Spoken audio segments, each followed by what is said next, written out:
The Woman in White by Wilkie Collins. Read by Tim Bulkley of BigBible.org. Track 2. The First Epoch. 5. She has escaped from my asylum. I cannot say with truth that the terrible inference which those words suggested flashed upon me like a new revelation. Some of the strange questions put to me by the woman in white, after my ill-considered promise to leave her free to act as she pleased, had suggested the conclusion either that she was naturally flighty and unsettled, or that some recent shock of terror had disturbed the balance of her faculties. But the idea of absolute insanity, which we all associate with the very name of an asylum, had, I can honestly declare, never occurred to me in connection with her. I had seen nothing in her language or her actions to justify it at the time, and even with the new light thrown on her by the words which the stranger had addressed to the policeman, I could see nothing to justify it now. What had I done? Assisted the victim of the most horrible of all false imprisonments to escape, or cast loose on the wide world of London an unfortunate creature whose actions it was my duty and every man's duty mercifully to control? I turned, sick at heart, when the question occurred to me, and when I felt self-reproachfully that it was asked too late. In the disturbed state of my mind, it was useless to think of going to bed, when I at last got back to my chambers in Clement's Inn. Before many hours elapsed, it would be necessary to start on my journey to Cumberland. I sat down and tried, first to sketch, then to read. But the woman in white got between me and my pencil, between me and my book. Had the forlorn creature come to any harm? That was my first thought, though I shrank selfishly from confronting it. Other thoughts followed, on which it was less harrowing to dwell. Where had she stopped the cab? What had become of her now? Had she been traced and captured by the men in the chaise? Or was she still capable of controlling her own actions, and were we two following our widely parted roads towards one point in the mysterious future, at which we were to meet once more? It was a relief when the hour came to lock my door, to bid farewell to London pursuits, London pupils, and London friends, and to be in movement again, towards new interests and a new life. Even the bustle and confusion at the railway terminus, so wearisome and bewildering at other times, roused me and did me good. My travelling instructions directed me to go to Carlisle, and then to diverge by a branch railway which ran in the direction of the coast. As a misfortune to begin with, our engine broke down between Lancaster and Carlisle. The delay occasioned by this accident caused me to be too late for the branch train, by which I was to have gone on immediately. I had to wait some hours, and when a later train finally deposited me at the nearest station to Limmeridge House, it was past 10, and the night was so dark that I could hardly see my way to the pony chaise which Mr. Fairley had ordered to be waiting for me. The driver was evidently discomposed by the lateness of my arrival. He was in that state of highly respectful sulkiness which is peculiar to English servants. We drove away slowly through the darkness in perfect silence. The roads were bad, and the dense obscurity of the night increased the difficulty of getting over the ground quickly. It was, by my watch, nearly an hour and a half from the time of our leaving the station before I heard the sound of the sea in the distance and the crunch of our wheels on a smooth gravel drive. We had passed one gate before entering the drive, and we passed another before we drew up at the house. I was received by a solemn manservant out of livery, was informed that the family had retired for the night, and was then led to a large and lofty room where my supper was awaiting me, in a forlorn manner, at one extremity of a lonesome mahogany wilderness of a dining-table. I was too tired and out of spirits to eat or drink much, especially with the solemn servant waiting on me as elaborately as if a small dinner-party had arrived at the house instead of a solitary man. In a quarter of an hour I was ready to be taken up to my bedchamber. The solemn servant conducted me into a prettily furnished room and said, "Breakfast at 9 o'clock, sir." looked all around him to see that everything was in its proper place, and noiselessly withdrew. What should I see in my dreams tonight? I thought to myself as I put out the candle. The woman in white, or the unknown inhabitants of this Cumberland mansion? It was a strange sensation to be sleeping in the house like a friend of the family, and yet not to know one of the inmates, even by sight. 6. When I arose the next morning and drew my blind, the sea opened before me joyously under the broad August sunlight, and the distant coast of Scotland fringed the horizon with its lines of melting blue. The view was such a surprise and such a change to me after my weary London experience of brick and mortar landscape, that I seemed to burst into a new life and a new set of thoughts the moment I looked at it. A confused sensation of having suddenly lost my familiarity with the past, without acquiring any additional clearness of idea in reference to the present or the future, took possession of my mind. Circumstances that were but a few days old faded back in my memory, as if they had happened months and months since. Pesker's quaint announcement of the means by which he had produced me my present employment, the farewell evening I had passed with my mother and sister, even my mysterious adventure on the way home from Hampstead, all had become like events which might have occurred in some former epoch of my existence. Although the woman in white was still in my mind, the image of her seemed to have grown dull and faint already. A little before 9 o'clock I descended to the ground floor of the house. The solemn manservant of the night before met me wandering along the passages, and compassionately showed me the way to the breakfast-room. My first glance around me, as the man opened the door, disclosed a well-furnished breakfast-table standing in the middle of a long room with many windows in it. I looked from the table to the window furthest from me, and saw a lady standing at it, with her back turned toward me. The instant my eyes rested on her, I was struck by the rare beauty of her form, and by the unaffected grace of her attitude. Her figure was tall, yet not too tall, comely and well developed, yet not fat. Her head set on her shoulders with an easy, pliant firmness. Her waist, perfection in the eyes of a man, for it occupied its natural place. It filled out its natural circle. It was visible and delightfully undeformed by stays. She had not heard my entrance into the room, and I allowed myself the luxury of admiring her for a few moments before I moved one of the chairs near me, as the least embarrassing means of attracting her attention. She turned towards me immediately, the easy elegance of every movement of her limbs and body, as soon as she began to advance from the far end of the room, set me in a flutter of expectation to see her face clearly. She left the window, and I said to myself, "The lady is dark." She moved forward a few steps, and I said to myself, "The lady is young."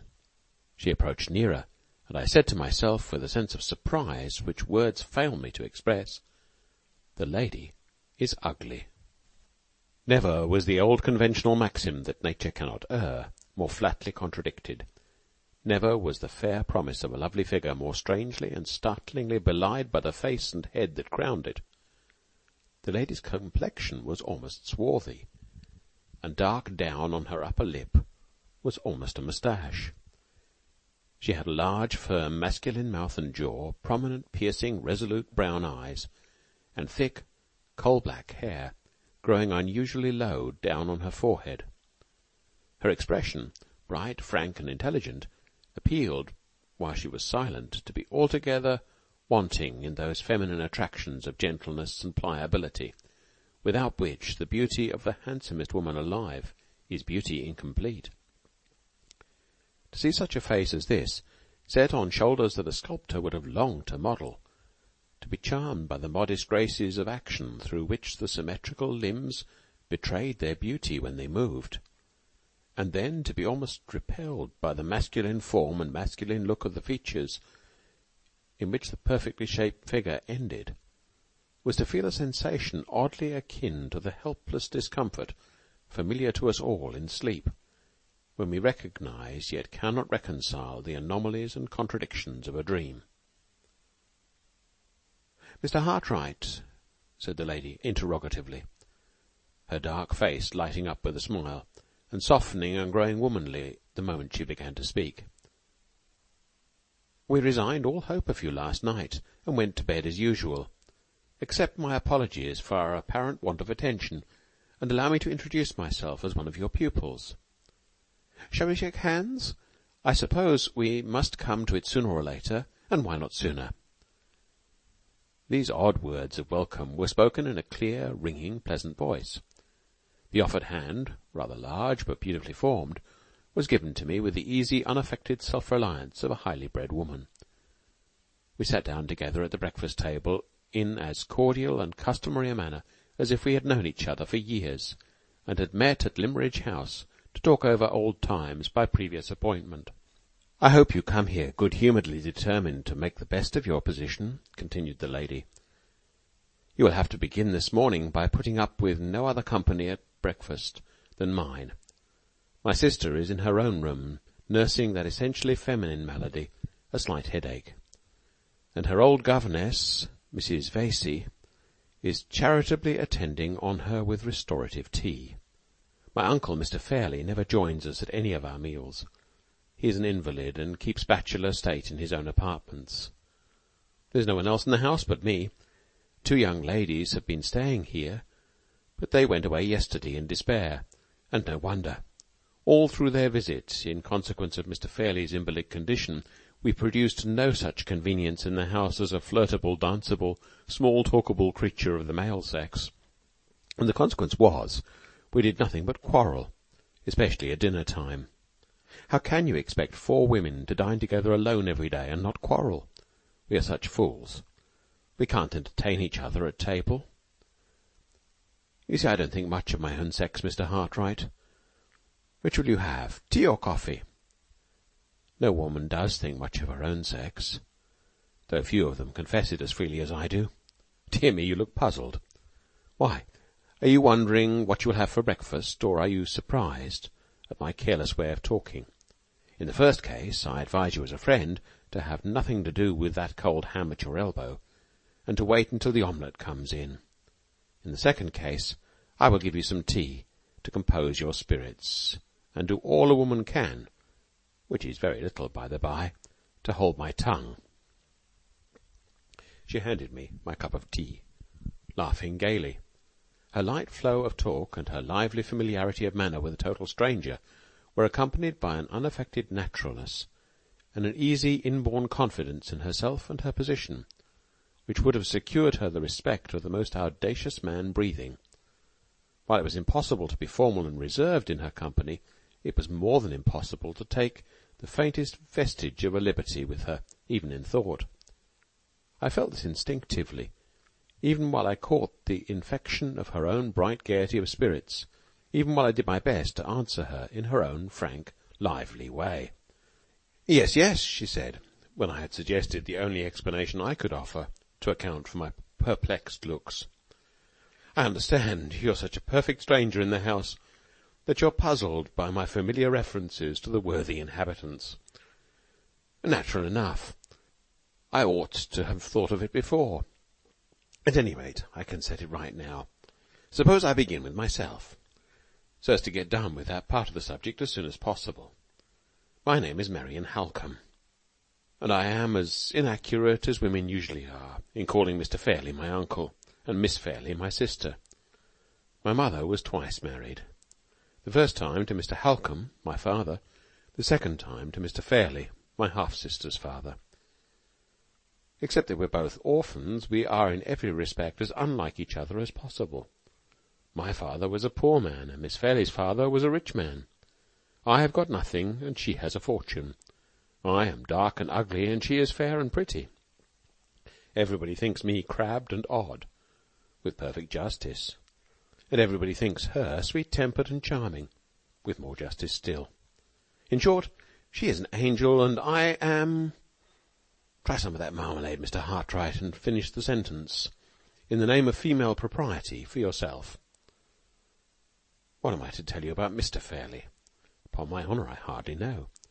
He is sure to send for you after breakfast, and you can study him for yourself. In the meantime, may I inform you, first, that he is the late Mr. Fairley's younger brother, secondly, that he is a single man, and thirdly, that he is Miss Fairley's guardian. I won't live without her, and she can't live without me, and that is how I come to be at Limmeridge House. My sister and I are honestly fond of each other, which, you will say, is perfectly unaccountable under the circumstances, and I quite agree with you, but so it is. You must please both of us, Mr. Hartright, or please neither of us. And what is still more trying, you will be thrown entirely upon our society. Mrs. Vesey is an excellent person, who possesses all the cardinal virtues, and counts for nothing. Mr. Fairley is too great an invalid to be a companion for anybody. I don't know what is the matter with him, and the doctors don't know what is the matter with him, and he doesn't know himself what is the matter with him. We all say it's on the nerves, and we none of us know what we mean when we say it. However, I advise you to humour his little peculiarities when you see him today. Admire his collection of coins, prints, and water-colour drawings, and you will win his heart.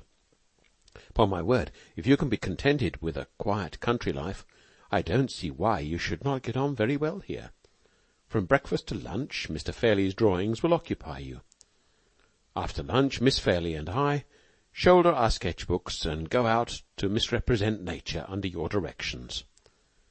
Drawing is her favourite whim, mind, not mine. Women can't draw. Their minds are too flighty. Their eyes are too inattentive. No matter, my sister likes it, and so I waste paint and spoil paper for her sake, as composedly as any woman in England. As for the evenings, I think we can help you through them. Miss Fairley plays delightfully. For my own poor part, I don't know one note of music from the other, but I can match you at chess, backgammon, escarte, and with the inevitable female drawbacks, even at billiards as well. What do you think of the programme? Can you reconcile yourself to our quiet, regular life, or do you mean to be restless and secretly thirst for change and adventure in the humdrum atmosphere of Limmeridge House? She had run on thus far in her graceful, bantering way, with no other interruptions on my part than the unimportant replies which politeness required of me. The turn of the expression, however, in her last question, or rather the one chance word adventure, lightly as it fell from her lips, recalled my thoughts to my meeting with the woman in white, and urged me to discover the connection which the stranger's own reference to Mrs. Fairley informed me must once have existed between the nameless fugitive from the asylum and the former mistress of Limmeridge House. Even if I were the most restless of mankind, I said, I should be in no danger of thirsting after adventures for some time to come. The very night before I arrived at this house, I met with an adventure, and the wonder and excitement of it, I can assure you, Miss Halcombe, will last me for the whole term of my stay in Cumberland, if not for a much longer period. You don't say so, Mr. Hartright. May I hear it? You have a claim to hear it. The chief person in the adventure was a total stranger to me, but may perhaps be a total stranger to you. But she certainly mentioned the name of the late Mrs. Fairley, in terms of the sincerest gratitude and regard. Mentioned my mother's name? You interest me indescribably. Pray go on. I at once related the circumstances under which I had met the woman in white, exactly as they had occurred, and I repeated what she had said to me about Mrs. Fairley and Limmeridge House, word for word. Miss Halcombe's bright, resolute eyes looked eagerly into mine, from the beginning of the narrative to the end. Her face expressed vivid interest and astonishment, but nothing more. She was evidently as far from knowing any clue to the mystery as I was myself. "Are you quite sure of those words referring to my mother?" she asked. "Quite sure," I replied. Whoever she may be, the woman was once at school in the village of Limmeridge, was treated with especial kindness by Mrs. Fairlie, and in grateful remembrance of that kindness feels an affectionate interest in all surviving members of the family. She knew that Mrs. Fairlie and her husband were both dead, and spoke of Miss Fairlie as if they had known each other when they were children. You said, I think, that she denied belonging to this place. Yes, she told me she came from Hampshire. And you entirely failed to find out her name? Entirely. Very strange. I think it quite justified Mr. Hartright in giving the poor creature her liberty, for she seems to have done nothing in your presence to show herself unfit to enjoy it.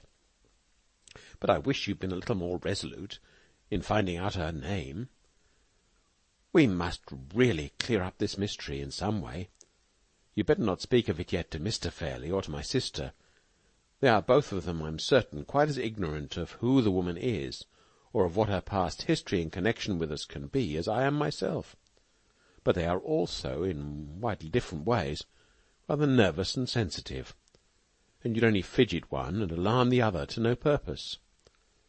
As for myself, I am all aflame with curiosity, and I devote my whole energies to the business of discovery from this moment. When my mother came here after her second marriage, she certainly established the village school just as it exists at the present time. But the old teachers are all dead or gone elsewhere, and no enlightenment is to be hoped for from that quarter. The only other alternative I can think of— At this point we were interrupted by the entrance of a servant, with a message from Mr. Fairlie, intimating that he would be glad to see me as soon as I had done breakfast. "Wait in the hall," said Miss Holcombe, answering the servant for me in her quick, ready way. "Mr. Hartright will come out directly. I was about to say," she went on, addressing me again, "that my sister and I have a large collection of my mother's letters, addressed to my father and to hers. In the absence of any other means of getting information, I'll pass the morning in looking over my mother's correspondence with Mr. Fairlie. He was fond of London and was constantly away from his country home, and she was accustomed at such times to write and report to him how things went on at Limmeridge. Her letters are full of references to the school in which she took so strong an interest, and I think it more than likely that I may have discovered something when we meet again. The luncheon hour is 2, Mr. Hartright. I shall have the pleasure of introducing you to my sister at that time, and we will occupy the afternoon in driving round the neighbourhood and showing you all our pet points of view. Till 2 o'clock, then. Farewell." She nodded to me with the lively grace, the delightful refinement of familiarity which characterized all that she did and all that she said, and disappeared by a door at the lower end of the room. As soon as she had left me, I turned my steps towards the hall, followed the servant, on my way for the first time to the presence of Mr. Fairlie. 7. My conductor led me upstairs into a passage which took us back to the bedchamber in which I had slept during the past night, and opening the door next to it, begged me to look in. "I have my master's orders to show you your own sitting-room, sir," said the man, "and to inquire if you approve of the situation and the light." I must have been hard to please indeed if I had not approved of the room, and of everything about it. The bow window looked out on the same lovely view which I had admired in the morning from my bedroom. The furniture was the perfection of luxury and beauty. The table in the centre was bright with gaily bound books, elegant conveniences for writing, and beautiful flowers. The second table near the window was covered with all the necessary materials for mounting water-colour drawings, and had a little easel attached to it, which I could expand or fold up at will. The walls were hung with gaily tinted chintz, and the floor was spread with Indian matting in maize colour and red. It was the prettiest and most luxurious little sitting-room I had ever seen, and I admired it with the warmest enthusiasm. The servant was far too highly trained to betray the slightest satisfaction. He bowed with icy deference when my terms of eulogy were all exhausted, and silently opened the door for me to go out into the passage again. We turned a corner and entered the long second passage, ascended a short flight of stairs at the end, crossed a small circular upper hall, and stopped in front of a door covered with dark baize. The servant opened this door and led me a few yards to a second, opened that also, and disclosed two curtains of pale sea-green silk hanging before us, raised one of them noiselessly, softly uttered the words, "Mr. Hartright," and left me. I found myself in a large, lofty room with a magnificent carved ceiling, and with carpet all over the floor, so thick and soft that it felt like piles of velvet under my feet. One side of the room was occupied by a long bookcase of some rare inlaid wood that was quite new to me. It was not more than 6 feet high, and the top was adorned with statuettes in marble, ranged at regular distances one from the other. On the opposite side stood two antique cabinets, and between them and above them hung a picture of the Virgin and Child, protected by glass and bearing Raphael's name on the gilt tablet at the bottom of the frame. On my right hand and on my left, as I stood inside the door, were chiffonières and little stands in buhl and marqueterie, loaded with figures in Dresden china, with rare vases, ivory ornaments, and toys and curiosities that sparkled at all points with gold, silver, and precious stones. At the lower end of the room opposite to me, the windows were concealed, and the sunlight was tempered by large blinds of the same pale sea-green colour as the curtains over the door. The light thus produced was deliciously soft, mysterious, and subdued. It fell equally upon all the objects in the room, and it helped to intensify the deep silence and the air of profound seclusion that possessed the place. And it surrounded with an appropriate halo of repose the solitary figure of the master of the house, leaning back, listlessly composed, in a large easy chair with a reading easel fastened on one of its arms, and a little table on the other. If a man's personal appearance, when he is out of his dressing-room, and when he has passed 40, can be accepted as a safe guide to his time of life, which is more than doubtful, Mr. Fairley's age when I saw him might have reasonably been computed as over 50 and under 60 years. His beardless face was thin, worn, and transparently pale, but not wrinkled. His nose was high and hooked. His eyes were of a dim greyish blue, large, prominent, and rather red around the rims of the eyelids. His hair was scanty, soft to look at, and of that light sandy colour which is the last to disclose its own changes towards grey. He was dressed in a dark frock-coat, of some substance much thinner than cloth, and in waistcoat and trousers of spotless white. His feet were effeminately small, and were clad in buff-coloured silk stockings, and little womanish bronze leather slippers. 2 rings adorned his white, delicate hands, the value of which even my inexperienced observation detected to be all but priceless. Upon the whole, he had a frail, languidly fretful, over-refined look, something singularly and unpleasantly delicate in its association with a man, and at the same time something which could by no possibility have looked natural and appropriate if it had been transferred to the personal appearance of a woman. My morning's experience with Miss Halcombe had predisposed me to be pleased with everybody in the house, but my sympathies shut themselves up resolutely at the first sight of Mr. Fairley. On approaching nearer to him, I discovered that he was not so entirely without occupation as I had first supposed. Placed amid the other rare and beautiful objects on a large round table near him was a dwarf cabinet in ebony and silver, containing coins of all shapes and sizes, set out in little drawers lined with dark purple velvet.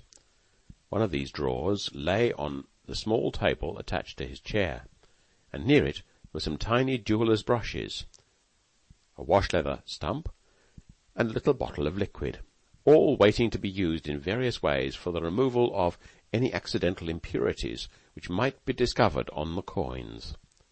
His frail white fingers were listlessly toying with something which looked, to my uninstructed eyes, like a dirty pewter medal with ragged edges. When I advanced within a respectful distance of his chair and stopped to make my bow. "So glad to possess you at Limmeridge, Mr. Hartright," he said in a querulous, croaking voice, which combined in anything but an agreeable manner a discordantly high tone with a drowsily languid utterance. "Pray sit down, and don't trouble yourself to move the chair, please. In the wretched state of my nerves, movement of any kind is exquisitely painful to me. Have you seen your studio? Will it do?" "I've just come from seeing the room, Mr. Fairley, and I assure you—" He stopped me in the middle of my sentence by closing his eyes and holding up one of his white hands imploringly. I paused in astonishment, and the croaking voice honoured me with this explanation. "Pray excuse me. And could you contrive to speak in a lower key? In the wretched state of my nerves, loud sound of any kind is indescribable torture to me. You will pardon an invalid. I only say to you that the lamentable state of my health obliges me to say to everybody—" "Yes. And you really like the room?" "I could wish for nothing prettier and nothing more comfortable," I answered, dropping my voice, and beginning to discover already that Mr. Fairley's selfish of affectation and Mr. Fairley's wretched nerves meant one and the same thing. "So glad. You will find your position here, Mr. Hartright, properly recognized. There is none of the horrid English barbarity of feeling about the social position of an artist in this house. So much of my early life has been passed abroad that I have quite cast my insular skin in that respect. I wish I could say the same of the gentry, detestable word, but I suppose I must use it, of the gentry in the neighbourhood. They are sad Goths in art, Mr. Hartright, people, I do assure you, who would have opened their eyes in astonishment if they had seen Charles V pick up Titian's brush for him. Do you mind putting this tray of coins back in the cabinet, and giving me the next one to it? In the wretched state of my nerves, exertion of any kind is unspeakably disagreeable to me. Yes, thank you." As a practical commentary on the liberal social theory which he had just favoured me by illustrating, Mr. Fairley's cool request rather amused me. I put back one drawer and gave him the other, with all possible politeness. He began trifling with the new set of coins and the little brushes immediately, languidly looking at them and admiring them all the time he was speaking to me. "A thousand thanks and 1,000 excuses. Do you like coins?" "Yes. So glad we have another taste in common besides our taste for art. Now, about the pecuniary arrangements between us. Do tell me, are they satisfactory?" "Most satisfactory, Mr. Fairley." "So glad. And what next? Ah, I remember. Yes. In reference to the consideration which you are good enough to accept for giving me the benefit of your accomplishment in art, my steward will wait on you at the end of the first week to ascertain your wishes. And what next? Curious, is it not? I had a great deal more to say, and I appear to have quite forgotten it.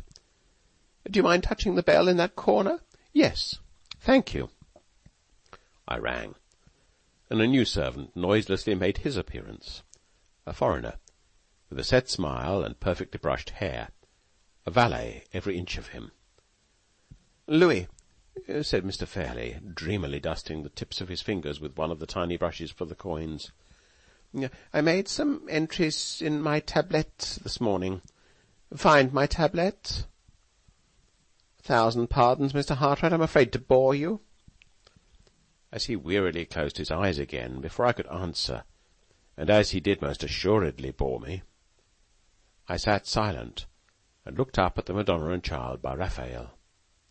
In the meantime, the valet left the room and returned shortly with a little ivory book. Mr. Fairley, after first relieving himself by a gentle sigh, let the book drop open with one hand, and held up the tiny brush with the other, as a sign to the servant to wait for further orders. "Yes, just so," said Mr. Fairley, consulting the tablette. "Louis, take down that portfolio."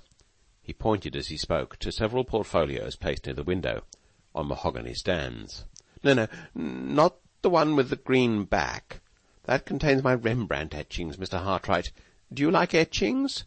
"Yes." "So glad we have another taste in common.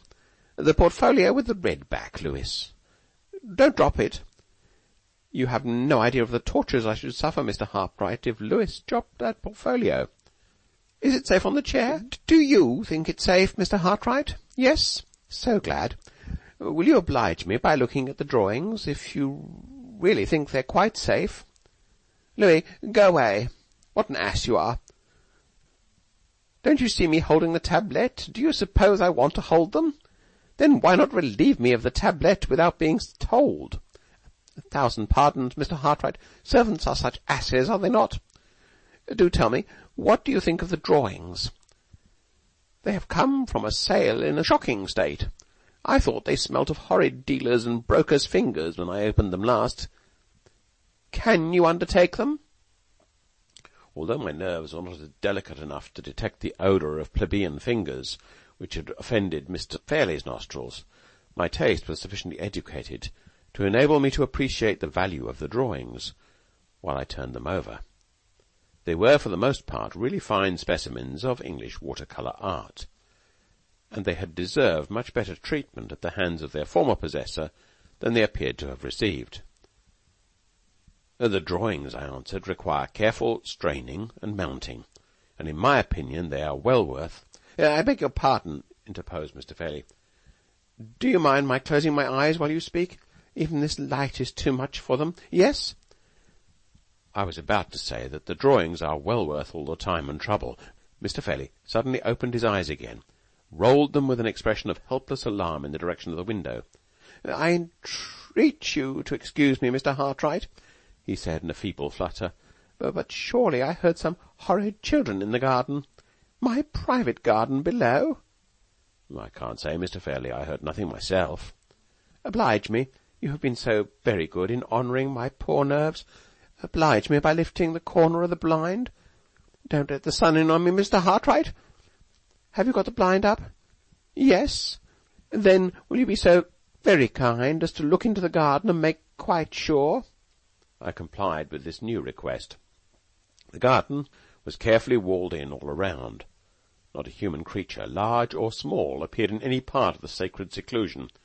I reported that gratifying fact to Mr. Fairley. 1,000 thanks. My fancy, I suppose.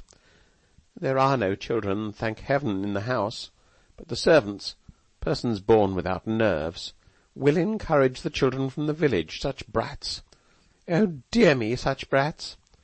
Shall I confess it, Mr. Hartwright? I sadly want a reform in the construction of children. Nature's only idea seems to be to make them machines for the production of incessant noise.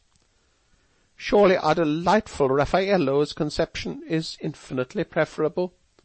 He pointed to the picture of the Madonna, the upper part of which represented the conventional cherubs of Italian art, celestially provided with sitting accommodation for their chins, on balloons of buff-coloured cloud. Quite a model family, said Mr. Fairley, leering at the cherubs. Such nice round faces, such nice soft wings, and nothing else. No dirty little legs to run about on, no noisy little lungs to scream with. How immeasurably superior to the existing construction. I will close my eyes again, if you will allow me. And you really can manage the drawings? So glad. Is there anything else to settle? If there is, I think I have forgotten it. Shall we ring for Louis again? Being by this time quite as anxious on my side as Mr. Fairley evidently was on his to bring the interview to a speedy conclusion, I thought that I would try to render the summoning of the servant unnecessary by offering the requisite suggestion of my own responsibility. The only point, Mr. Fairley, that remains to be discussed, I said, refers, I think, to the instruction in sketching which I am engaged to communicate to the two young ladies. Ah, just so. I wish I had felt strong enough to go into that part of the arrangement, but I don't. The ladies who profit by your kind services, Mr. Hartwright, must settle and decide and so on for themselves. My niece is fond of your charming art. She knows just enough about it to be conscious of her own sad defects. Please take pains with her. Yes? Is there anything else? No? We quite understand each other, don't we? I have no right to detain you any longer from your delightful pursuit, have I? So pleasant to have settled everything. Just a sensible relief to have done business. Do you mind ringing for Louis to carry the portfolio to your own room?" "I'll carry it there myself, Mr. Fairley, if you'll allow me." "Will you really? Are you strong enough? How nice to be so strong. Are you sure you won't drop it? So glad to possess you at Limmeridge, Mr. Hartwright. I'm such a sufferer that I hardly dare hope to enjoy much of your society. Would you mind taking great pains not to let the doors bang? And do not drop the portfolio. Thank you. Gently with the curtains, please. The slightest noise from them goes through me like a knife. Yes. Good morning." When the sea-green curtains were closed, and when the 2 baize doors were shut behind me, I stopped for a moment in the little circular hall beyond, and drew a long, luxurious breath of relief. It was like coming to the surface of the water after deep diving, to find myself once more on the outside of Mr. Fairley's room. As soon as I was comfortably established for the morning in my pretty little studio, the first resolution at which I arrived was to turn my steps no more in the direction of the apartments occupied by the master of the house, except in the very improbable event of his honouring me with a special invitation to pay him another visit. Having settled this satisfactory plan of future conduct in reference to Mr. Fairley, I soon recovered the serenity of temper of which my employer's haughty familiarity and impudent politeness had for the moment deprived me. The remaining hours of the morning passed away pleasantly enough, in looking over the drawings, arranging them in sets, trimming their ragged edges, and accomplishing the other necessary preparations in anticipation of the business of mounting them. I ought, perhaps, to have made more progress than this, but as the luncheon time drew near, I grew restless and unsettled, and felt unable to fix my attention on work, even though that work was only of the humble manual kind. At 2:00 I descended again to the breakfast-room, a little anxiously. Expectations of some interest were connected with my approaching reappearance in that part of the house. My introduction to Miss Fairley was now close at hand, and if Miss Halcombe's search through her mother's letters had produced the result which she anticipated, the time had come for clearing up the mystery of the woman in white. End of Track 2.